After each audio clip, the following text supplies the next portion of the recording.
What's going on, YouTube? I am going to bring you a quick video on the 4 stocks I am buying up like crazy right now. Just a quick disclaimer, this video is for educational and entertainment purposes only. I'm not a financial advisor. I'm just a guy who's gotten lucky investing before. Past performance does not guarantee future results, and I'm just as good at losing money as I can make it. None of what you're about to see is financial advice. Okay, so the first stock I want to talk about here is AMD. AMD is a microchip maker. I'm sure most of you have heard of this company before. They make all the processors in your laptops and stuff. They're really good. They had a really bad span of like 10 years. They put in this new CEO, Lisa Su. She was ranked by Time Magazine 2024's CEO of the Year. She took over in about 2010, 2011, sometime in that span. And she has, I'll show you, increased their revenue extremely well. I mean, when she took over, AMD was getting beat by Intel like no one's business, just really beaten down. And she turned the company around. And when you buy into a stock, you also buy into the management of the company. And I believe in Lisa Su. She's proven to be a great CEO, and she's beaten down Intel pretty bad. I mean, the roles have completely reversed. AMD is on top, and Intel is trying to prove themselves. They just fired their CEO. I think he was the CEO for like 6 or 8 months or something. Things with Intel is not looking good. They've completely taken over the enterprise world, in the CPU world. Super powerful CPU. I don't know what they use them for, but they're selling them like hotcakes, and Intel's competition is like not good. You can read on Reddit. People that work in data centers, they're changing out Intel systems for AMD quicker than you can say data center. Their balance sheet is, I like using Yahoo Finance for balance sheet. It's looking pretty healthy for a massive microchip manufacturer company. They don't manufacture chips. They bid that out to typically Taiwan Semiconductor. I mean, their total debt to asset ratio is pretty awesome. I've seen some stocks in this market. Their debt is like insane, and they have no money, no cash on hand. So this is what I like to see. They're paying off their debt too. I mean, they had to take on some in 2022, 2023, but it's not unmanageable. I mean, they make this kind of money in a quarter. Not not they make 7.6 billion in a quarter, and their total overall debt is 2.2 billion. It's not an unhealthy amount. Another thing to note with AMD is in their keynote at CES 2025. No one really talked about this. Dell came out and said that they're building a lot of their business client solutions on AMD chips. That's a huge deal. I mean, that was Intel's bread and butter, was making chips to put into laptops for governments and major corporations, things like that.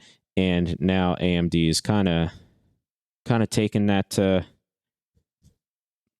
taking that gravy away from them. And then their gaming GPU is kicking NVIDIA's butt. They just released an RX 9070 and 9070 XT, and it has kind of put NVIDIA into a what's the point category of like when people are building desktops now, they're looking at NVIDIA's GPUs, which are having failures, catching on fire, and having mismanufactured chips that need to be recalled and things like that. People are kind of going over to AMD. Now, the issue with me saying that is gaming graphics cards for both AMD and NVIDIA is like, for NVIDIA, it's $500 million, probably a quarter, compared to their, what are they making? They just reported $39 billion. It's a very small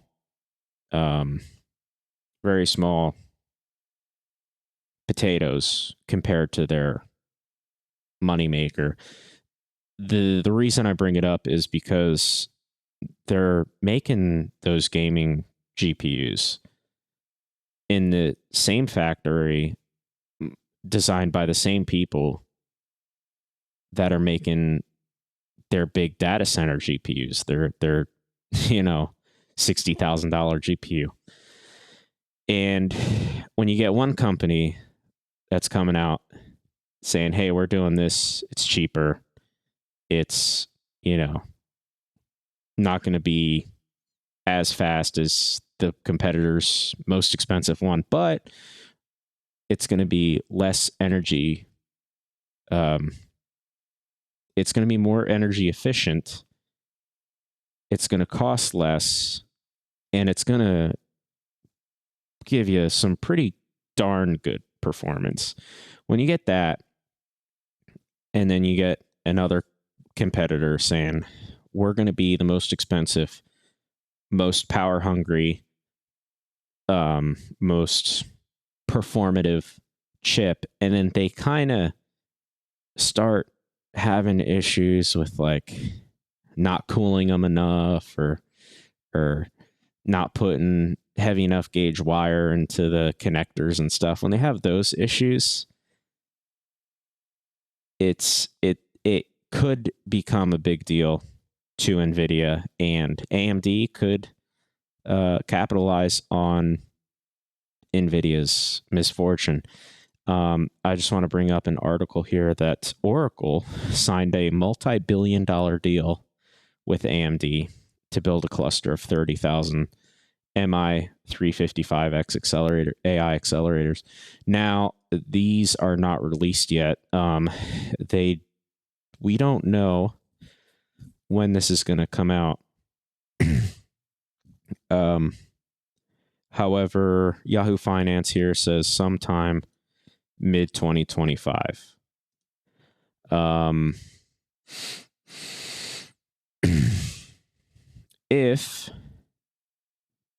So this article also goes on to say how Oracle is also building Project Stargate, which is a building of gigantic 64,000 GPU liquid cooled NVIDIA clusters for AI training.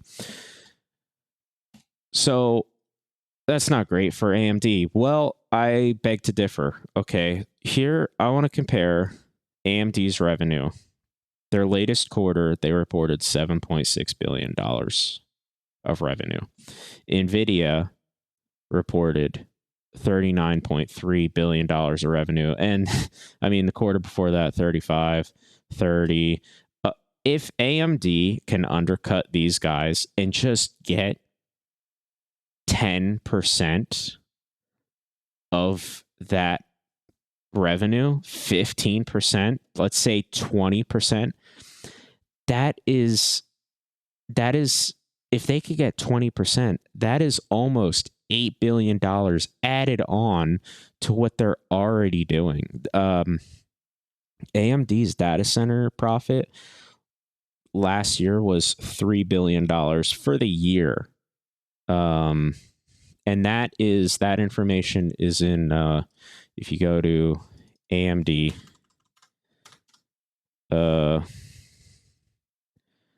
AMD, and you just go investor relations.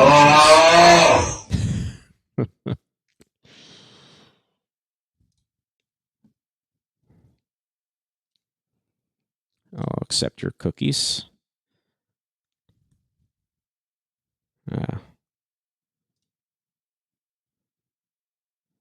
Where was it?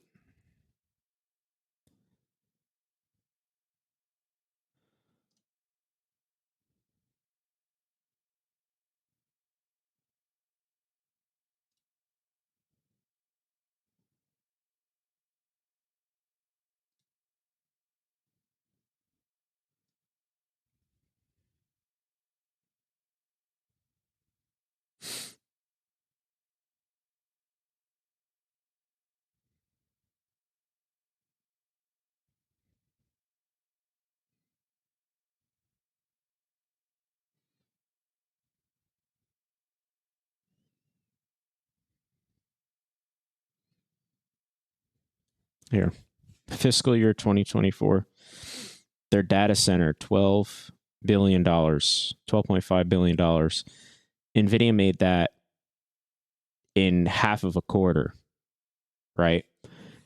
I mean, if they can start taking a lot of the market from NVIDIA, because they're kind of not right now, but if they can,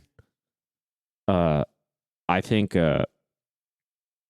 you're going to see a lot of growth out of AMD from their earnings. So you might be saying, why not just invest in NVIDIA? Well, the thing is with NVIDIA is, even though it's come down quite a lot, they're trading at a 52 PE. They already have the whole market. They could be undercut from AMD, Qualcomm, any of these companies, and they could lose significant portion of the market share. The thing with AMD is they're kind of at the bottom right now. If they lose the data center revenue, they're still going to have the client revenue, gaming revenue, embedded, and I mean, these two, gaming and embedded, they're at darn near all-time lows. Well, this is not including the sales, this gaming of the 9070 XT. It's like one of the most successful things AMD has done in the gaming market. Embedded and client, I mean, they're gonna be coming in with some hot numbers in the client world.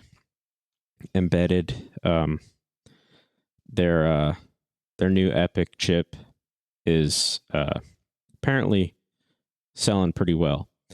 So there's not a high chance of a downside with AMD. There is a huge chance with a downside on NVIDIA.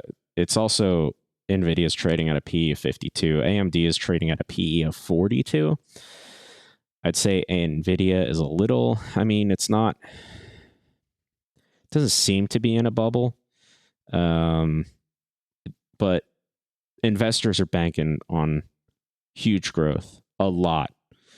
out of NVIDIA and AMD. I think sentiment right now on investing in AMD, everyone's calling it the advanced money destroyer. The downside is, yes, there could be a downside, not as detrimental as if things go terrible for NVIDIA. Not saying it will. I mean, NVIDIA, like I said, their management is pretty awesome. AMD's management is pretty awesome. I wouldn't expect Jensen Huang to he's a pretty good CEO.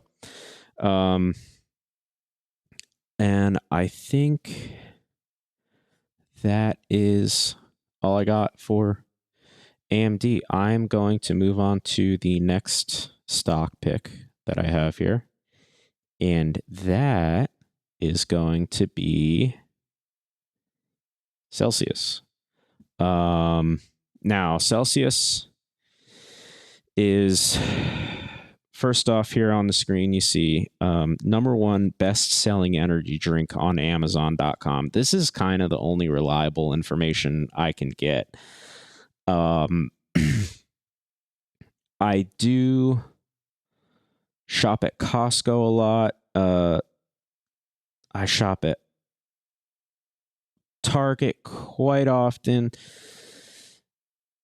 Gas stations, this stuff is everywhere, front and center in the door. The thing is like, companies evaluate what parts of the store are most productive, as far as if you put a product here, it's going to sell more. And they put products in places that will sell it. They're not going to put like some junk product that no one's going to want to buy in the most prime spot of the store. They're going to put a product in. So when you walk into Walmart, you're immediately hit with cans of Celsius. When you walk around the store, you go to the cooler section, I'm starting to see like huge walls of Celsius.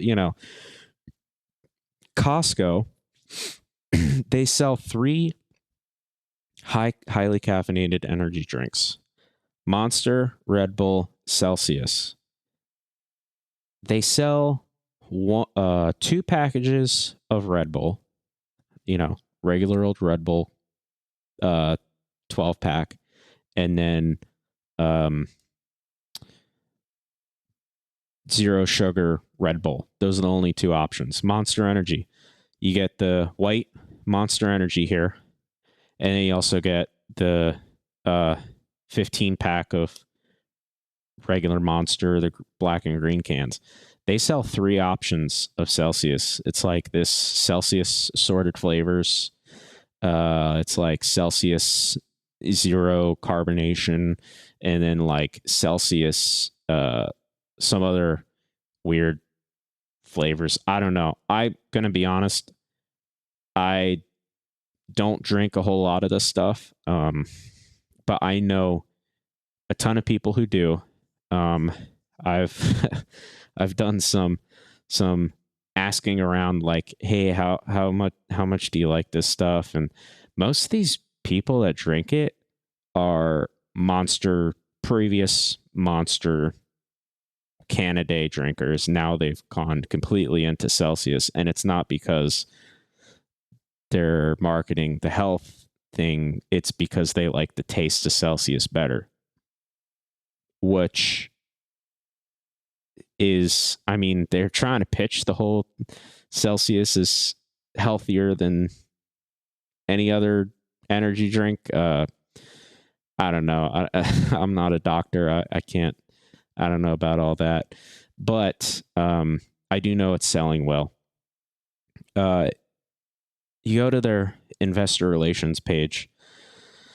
This one's pretty interesting to me. So I can't find too much details on it, but in quarter 3 of 2024 here, they reported some mishap with Pepsi, um, PepsiCo distribution facility, messing up their order for they were sitting on too much, so they didn't really order too much Celsius Q3 of 2024. Now PepsiCo is the biggest purchaser of Celsius. They're the ones that purchase the beverage, put it into their warehouse, and then distribute it throughout the country into different gas stations, different and I mean anywhere you would buy it, maybe gyms, things of that nature. And so Q3 results were a little low. However, the investor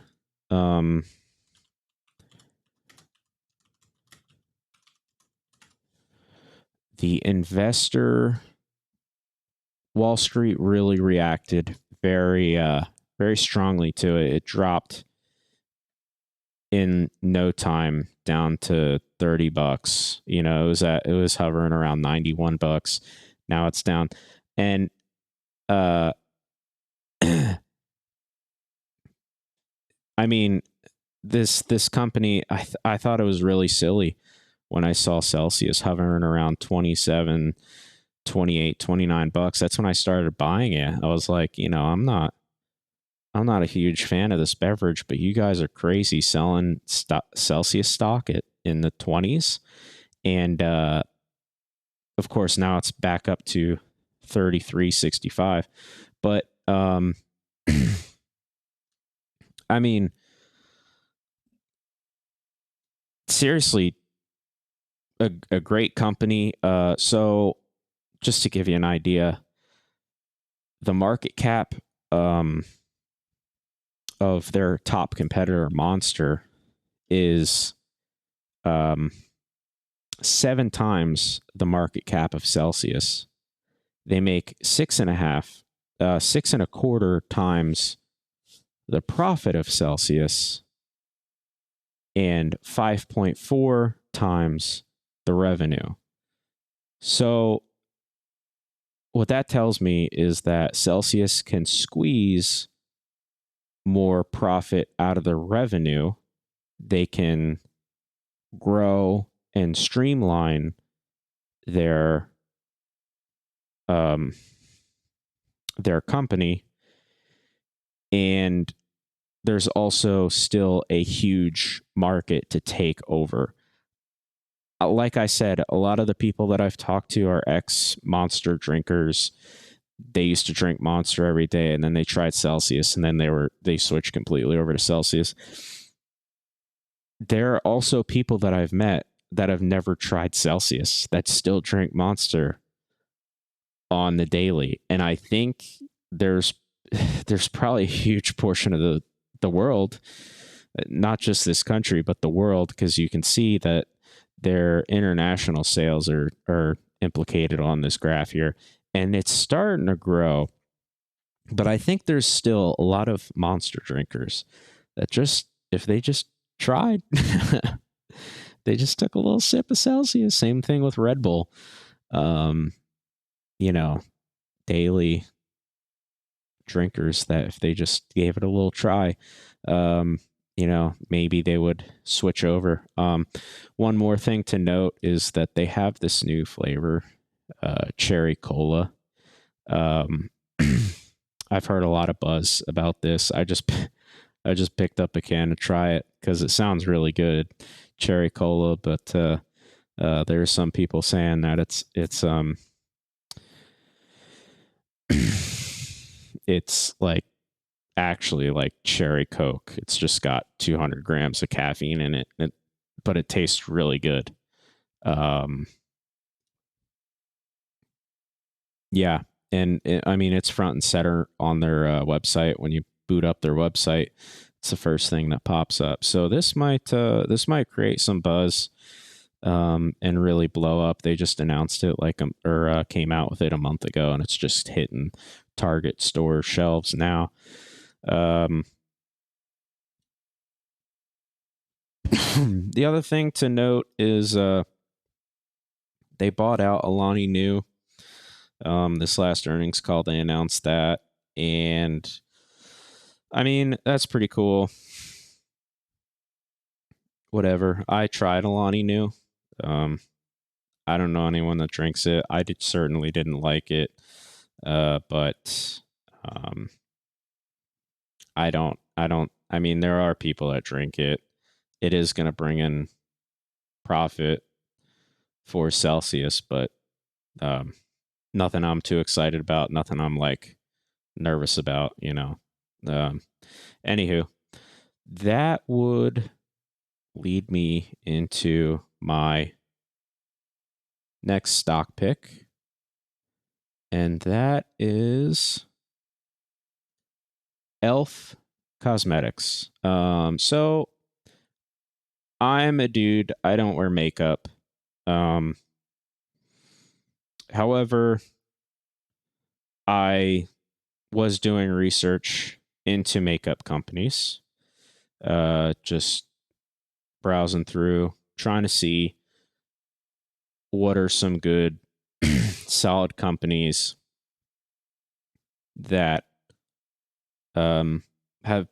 investors have been leaving alone. And I came across Estee Lauder. And I was evaluating Estee Lauder, and it's had some beaten down earnings calls and stuff like that. And I was, not really in love with Estee Lauder, and this is a good learning lesson that when you're doing some stock research, don't just follow through. See, because I was not in love with Estee Lauder until I looked at some of their competitors, and I came across Elf. Now, Elf, I'll show you, is like, looks like some revenue has got some solid pickup. I mean, this latest earnings call, December 31st, $355 million, but that's a gain of 31% year over year. And then you go back to 2023, and that was a gain of 84% year over year. And then you go back into 2022, and that was a gain of 50% year over year. I mean, this is some solid growth in this company. And does it have more growth is what I would wonder if I'm looking at this. And I mean, you look at one of their competitors, not their biggest competitor. It sure seems like that. It sure seems like there's a huge market to grow into for Elf Beauty. And now Estee Lauder is not even their biggest competitor. L'Oreal is their biggest competitor. However, they're an ADR. They are traded in the France market, so they don't have to follow rules like we do in the US. This is just, I try and stay away from ADRs if I can. But Google says their annual revenue is $45 billion a year, which is way more than Estee Lauder. So consider that $10 billion of revenue a quarter. And Elf is only putting up $355 million. This is insane. Now, Elf, their presentation, investors' presentations, annoyingly long. They have two. One is 77 slides. One is 173. I've done the liberty of scrolling through all of these. This is the this is the this is the two slides I really care about. Is in Target, Walmart, Dollar General, um, they have all been increasing the linear footage of Elf products in their store, which as an investor is interesting to me because they, you know, like I said, they evaluate when stores do their evaluation, they look at what is the most productive, you know, placement of products, what products are selling, you know, can we move things around and see what does better for what company. And and they're putting Elf front and center. I just went into my local Target, um and Elf, other than their giant aisle of all of their products, they also have a end cap, if you could imagine over here. And that end cap has, oh, this is the latest and greatest from Elf. This is the new Elf product. um, so Elf, I mean, look at the stock that they're keeping of all of these different things just in this picture. Stores don't do that unless if they're confident they're going to sell all of that product. They don't want to put this stuff in the clearance aisle. Um, if you look at Target, now this is Target's website. I just looked up makeup, went down here, sort bestseller, and they have in the top 5 best selling products, according to their website, are Elf products. This is Neutrogena. I believe they are owned by L'Oreal. And same thing with Garnier. NYX is Estee Lauder. Unfortunately, I know now after researching Estee Lauder and Elf way more than the average person should know about makeup. But um, it's good. It's good to know that stuff. Elf, again, going back to the management of companies, the CEO has been running it since 2014, 2011, something in there. So, um, and then their balance sheet, nothing crazy on their balance sheet. They did just take on a bunch of debt. However, they took on a bunch of debt in 2021 and they successfully paid it off. They have doubled their assets here year over year, which is interesting. Interesting to note. Um, I think Elf is a pretty safe investment opportunity, solid growth opportunity, um, and it's trading at a PE is kind of mind blowing. Trading at a PE of 36.76 for a growth stock that's like putting up huge, you know, relatively small numbers in revenue, getting such green lights from major retail stores like Walmart, Target, and Dollar General. I really like this stock. I would I would I would buy this and hold it for quite a long time. Um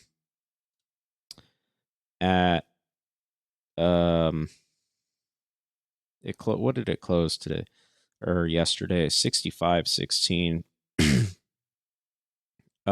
You know, I can't it was just at, you know, 200 in the 200s, 150, 200. I don't I don't see any reason to be scared to make a leap into um into Elf Cosmetics. I think the earnings per share, yeah, earnings per share was skewed a little bit. But I mean, it'll it'll come out in the wash. If they keep growing and um, they keep putting up huge revenue, well, keep adding big to their revenue each quarter, like they have, um, this stock could make a lot of money, which will bring me to. I just want to check my notes here. Bring me to my last stock that I wanted to talk about. I lost my notes. Um,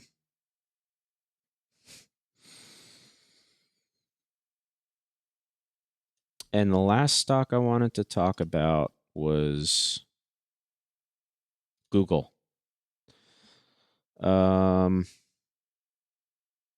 So Google, nothing fancy, no huge deep dive into due diligence on Google. I mean, here's the thing with Google: their ad revenue services are the biggest supplier for Alphabet.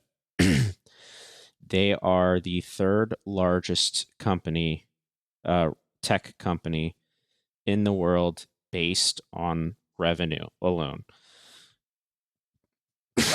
Now, here's the thing about Alphabet over Apple and Amazon. I think Apple has the strongest moat over Apple and Amazon. Android could come in and beat out Apple with the iPhone. Amazon, I mean, they've been showing signs of weakness with unsatisfied customers in, you know, the I mean, I don't think anyone's gonna overtake Amazon. I'm just saying, I know a lot of people that buy things off Amazon, and they're starting to cancel their Prime membership because it's, you know, there's three other ways to ship things, right? It's like USPS, FedEx, and UPS. But there's no other Google. Now, a lot of people don't understand that, except for Brave, all the other search engines are just reskinned Google. Um,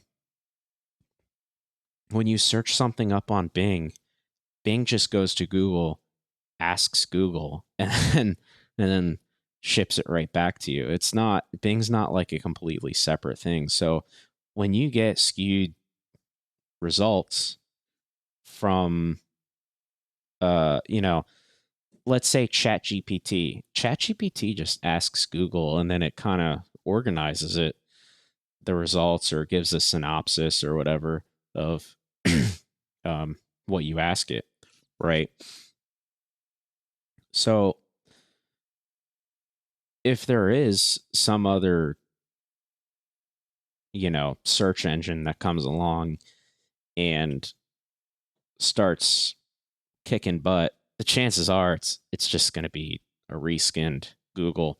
With that being said, they have steadily increased their revenue um, with their ad services on Google, YouTube, Google Ads, strong moats, and the price right now 162. So I'm looking here at their historical PE. Their PE right now is at 19.4. I don't know why it says 22.7. But because they closed at a price of Yeah, 162. Let me do the math here real quick. Divided by 20.17. So here it's saying 22.27. It's actually 20. Oh, yeah, that's weird. It has it on the chart here.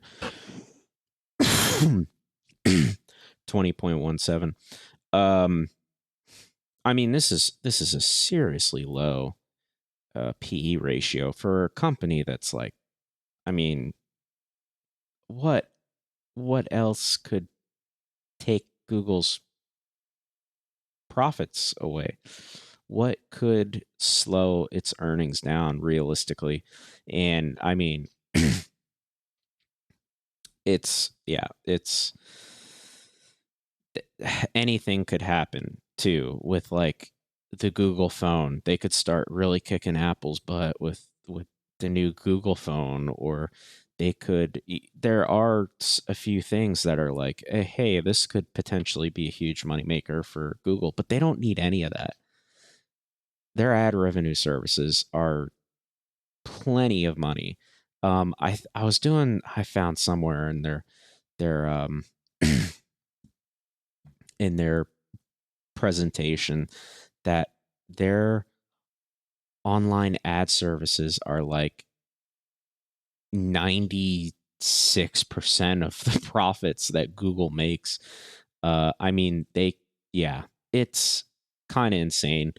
Um, like that's pretty much all I have with Google. Their financials, I mean, of course, operating income. Uh, I don't think they have, balance sheet. Um, long-term debt. I mean, it's, nothing insane. $10 billion debt, nothing insane. But with $450 billion in asset, I don't know what else to add to that. It's just trading at a very low PE ratio right now. I mean, like Howard Marks always says, the only way to make money in the stock market is to buy stocks for cheap. Buy stocks for less than they're worth. And I think Google at what's their current price? 162.24. I mean, I would even go as high as like, you know, 179, 180 before I'm like, all right, I can find I can find better investments, but I mean, that's all. That's the four stocks I've got today. Um, if you enjoyed my 43-minute rant about stocks, please like my video and subscribe. Thank you.